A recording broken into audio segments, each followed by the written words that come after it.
Hello and a very warm welcome to Match Point, your home of in-depth African sport here on CCTV Africa every Friday. I'm Mahe Mutua. Here's what's coming up in today's show. Counting down the clock, will Equatorial Guinea be ready to organize a memorable Africa Cup of Nations in a matter of weeks? We take a look at how women in Africa are actively engaging in sporting activities across many disciplines, and how basketball is playing a big role in calming hostilities in the Central African Republic.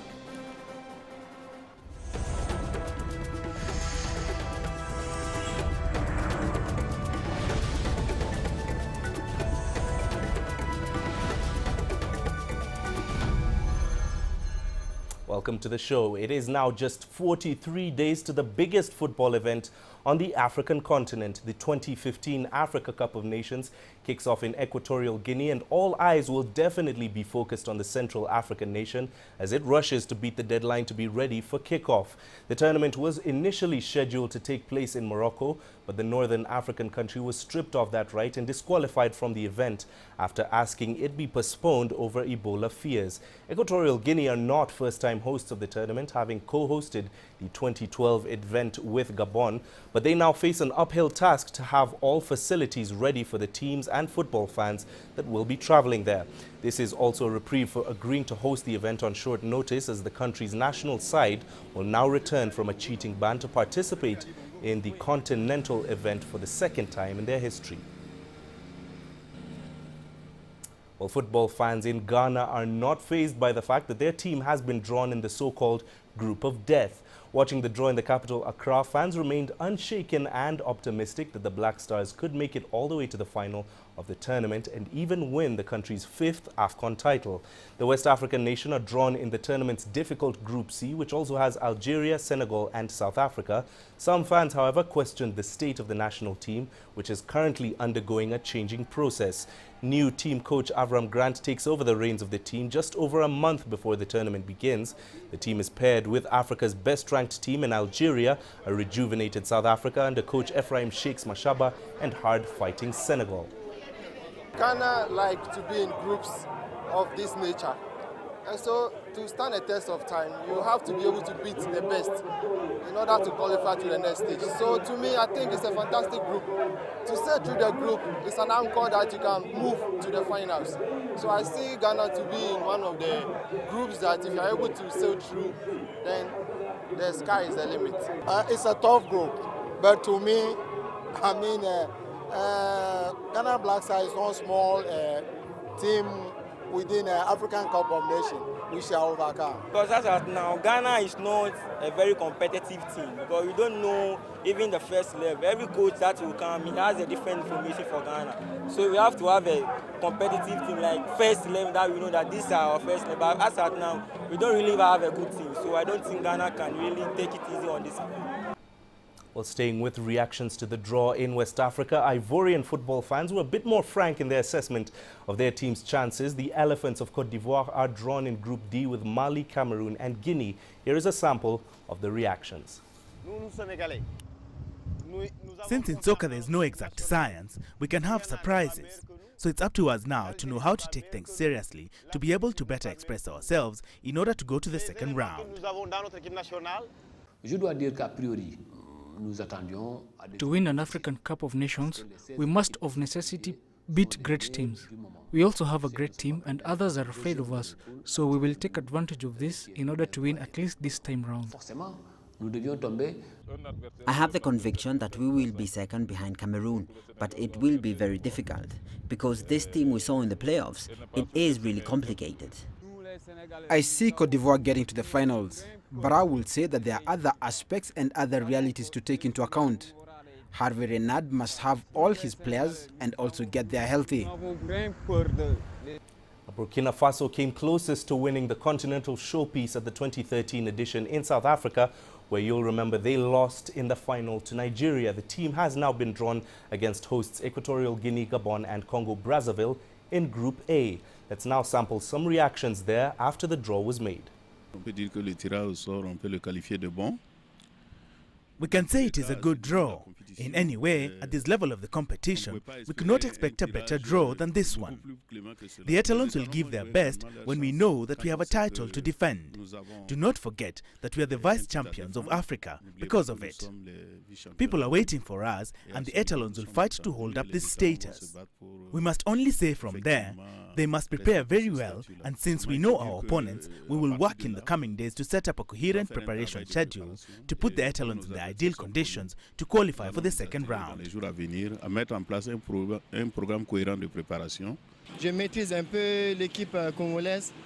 We fear a little bit the team of Congo-Brazzaville, but not too much. And also the Equatorial Guinea team should not have qualified.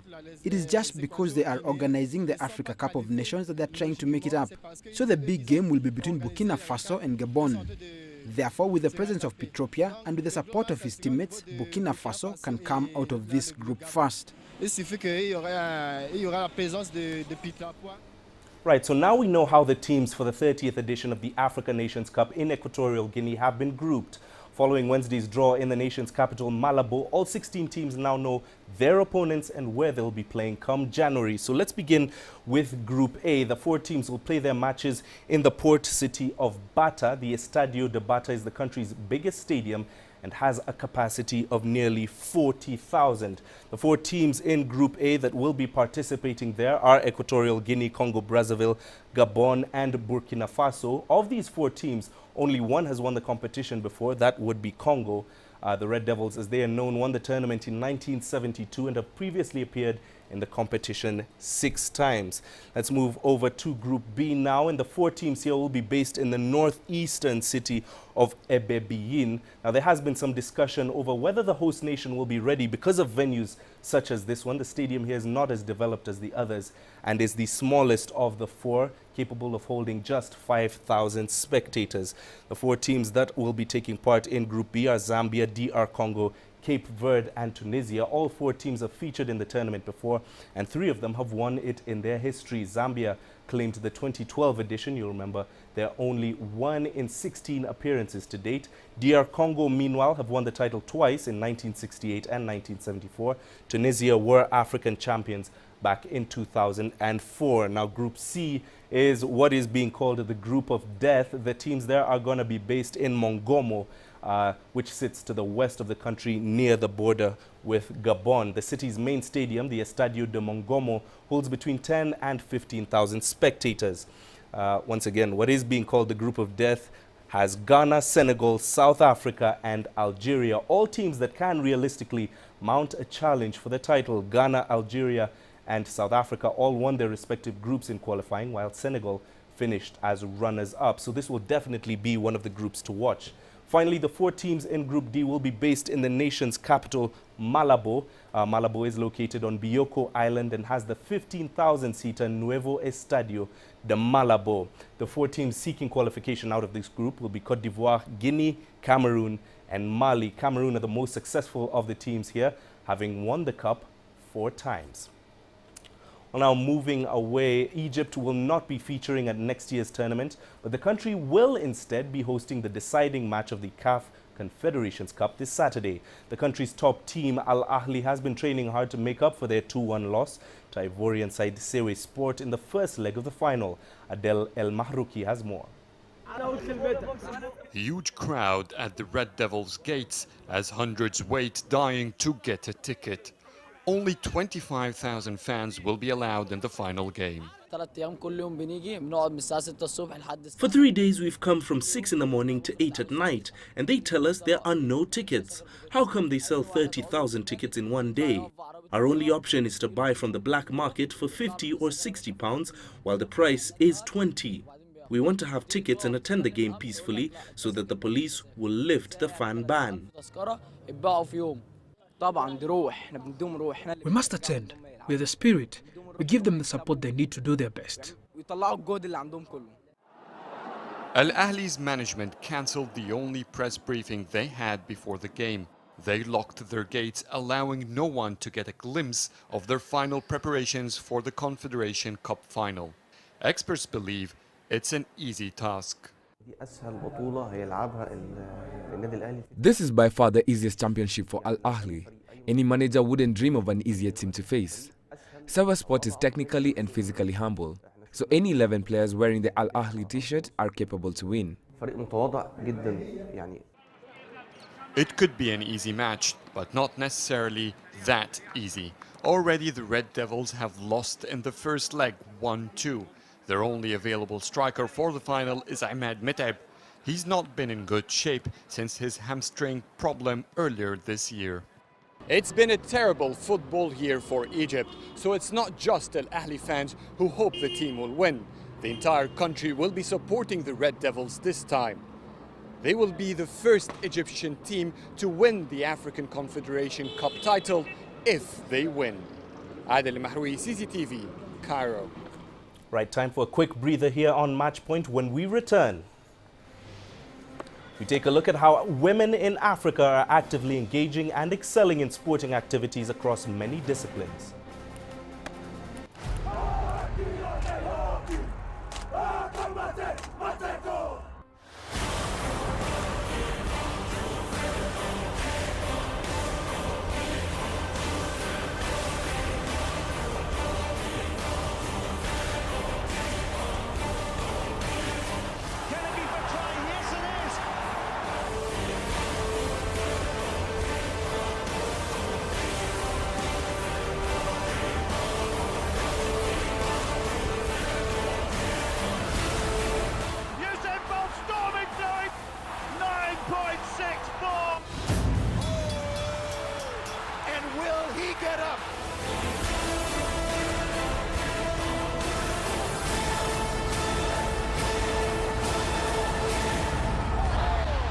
Terrific dunk right there.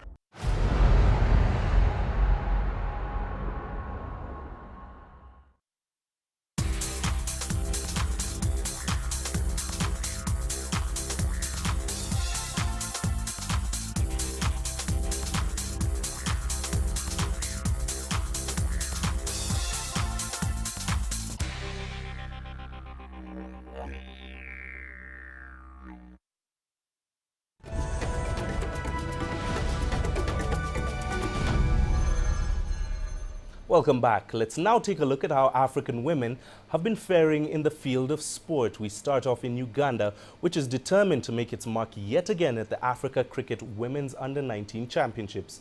The defending champions are hoping for a fourth consecutive win, but admit that hosts Tanzania will be a big challenge for the title. Leon Senyange reports. Uganda's Under-19 team tested success in the girls' competition in the past and is hungry for more. The defending champions will play 5 other teams at the championship: Tanzania, Rwanda, Kenya, Botswana and Mozambique. And the team's vice-captain is confident that only one of them poses any real threat. The only team is Tanzania, but at the end of the day we emerge winners because we've really worked from July or April, and I think we're going to make it. Out of the 4 Under-19 tournaments to date, only 2 countries have reached first place: Botswana and Uganda. But it's Uganda that has won the last 3 tests. The team here is optimistic they can take home a 4th successive title. But for the young players, it is a chance to gain experience which they can take with them to future matches. I don't think you want to end here. Developing skills among the young cricketers is a priority at the championship. But officials feel the annual competition is not helping the game to grow. You find there's a lot of talent, and given opportunity and chance, we'll have even a greater team for the years to come.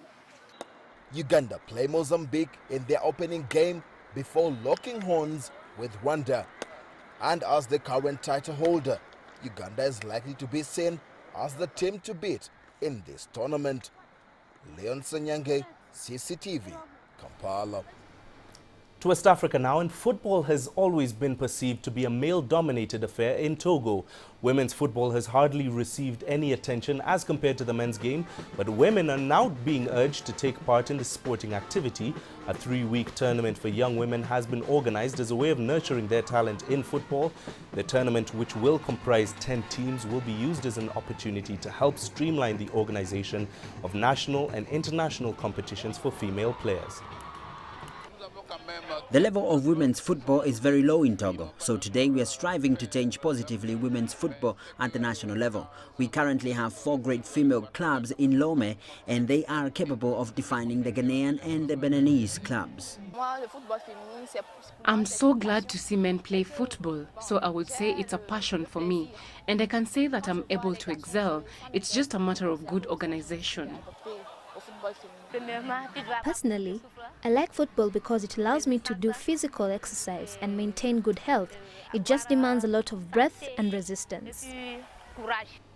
Now, Zimbabwe's success in reducing HIV infection is well documented, but the country is still trying to tackle discrimination against people who are HIV positive.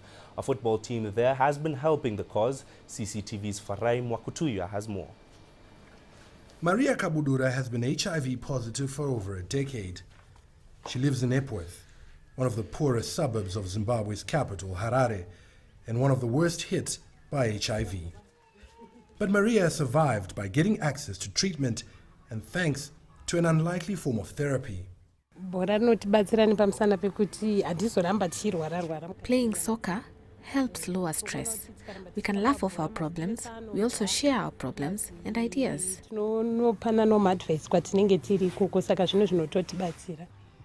Her kit is packed, and that's where she's headed now. This is the ARV Swallows football team. All the players are women, and all of them are HIV positive. The team was formed in 2008 and has made its mark here. Through soccer, we have killed stigma and discrimination. More people have been tested because they have seen that even if they are HIV positive, they are not doomed. The children that you see around here, these are the offspring these are their mothers that are playing. And as a result, it is an encouragement as far as these children are concerned.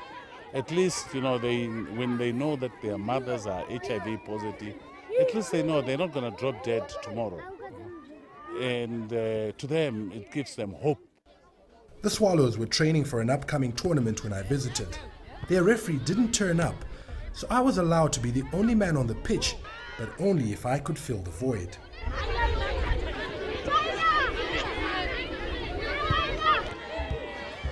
There were many spills, thrills, and most importantly, what every good soccer match should have: goals that sent the appreciative supporters into a frenzy.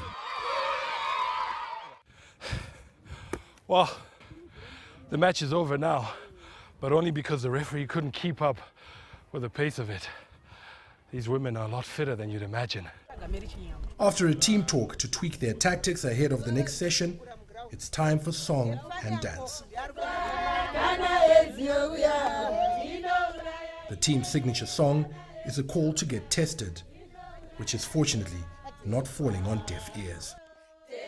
Farai Mwakutuya, CCTV, Harare, Zimbabwe. You're watching Matchpoint here on CCTV Africa. We'll now take another quick break, but still ahead.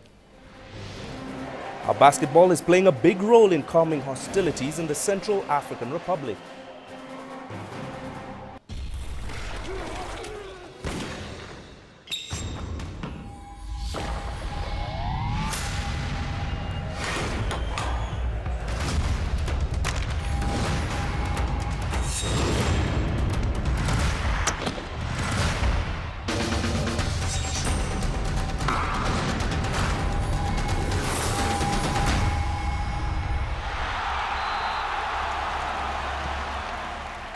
Sports Scene, the heart and soul of sport.